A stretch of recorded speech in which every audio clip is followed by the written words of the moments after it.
শরীফ, অবস্থান কর্মসূচি যে বৈষম্য বিরোধী শিক্ষার্থীরা সিদ্ধান্ত নিয়েছেন, সে অবস্থান কর্মসূচিটি এখন পর্যন্ত চলছে এবং অবস্থান কর্মসূচি থেকে শিক্ষার্থীদের যে দাবি, শিক্ষার্থীরা বলছেন যে অভ্যুত্থানের মাধ্যমে সরকারের পতন হয়েছে, সেই সরকার আবার নতুন করে সেই আওয়ামী লীগ সরকার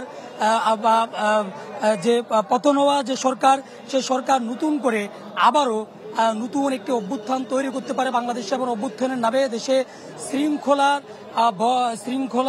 নষ্ট করার জন্য একটি ষড়যন্ত্র করতে পারে এমন সংখ্যা থেকেই মূলত বৈষম্য বিরোধী শিক্ষার্থীরা ঢাকা শহর সহ সারা দেশে কিন্তু আজকে তারা অবস্থান কর্মসূচি গ্রহণ করেছেন। বিশেষ করে 15ই আগস্টকে কেন্দ্র করে আওয়ামী লীগের পক্ষ থেকে এক ধরনের নাশকতা তৈরি হতে পারে এমন সংখ্যা থেকেই মূলত শিক্ষার্থীরা এখানে একত্রিত হয়েছেন।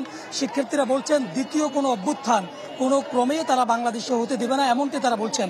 এবং শিক্ষার্থীদের দাবি, শিক্ষার্থীরা বলছেন যদি সাধারণ মানুষের দাবি উঠে কিংবা সাধারণ জনগণ যদি চায় যে আওয়ামী লীগ, ছাত্রলীগ, যুবলীগ যেভাবে শিক্ষার্থীদের উপরে বেশ কয়েকদিন ধরে হত্যাযজ্ঞ চালিয়েছে, খুন করেছে, হামলা মামলা করেছে, এর বিপরীতে গিয়ে সাধারণ শিক্ষার্থীরা কিংবা সাধারণ মানুষ যদি চায় যে এই সংগঠনকে নিষিদ্ধ করা, তাহলে শিক্ষার্থীরা কিন্তু তার সাথে একমত পোষণ করবেন, নতুন করে আবারও আন্দোলন গড়ে তুলবেন এমনটি তারা বলছেন।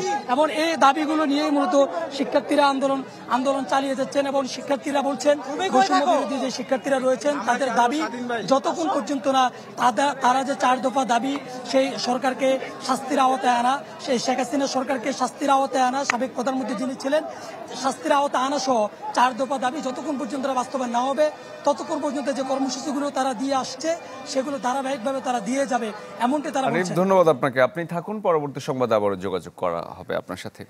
দর্শক, শাহবাগ থেকে সহকর্মী সুলতান মাহমুদ আরিফ যোগ দিয়েছিলেন। যদি চাও টেস্ট স্বাদ হট টমেটো সস বেস্ট, স্বাদ হট টমেটো সস এখন নতুন স্বাদে।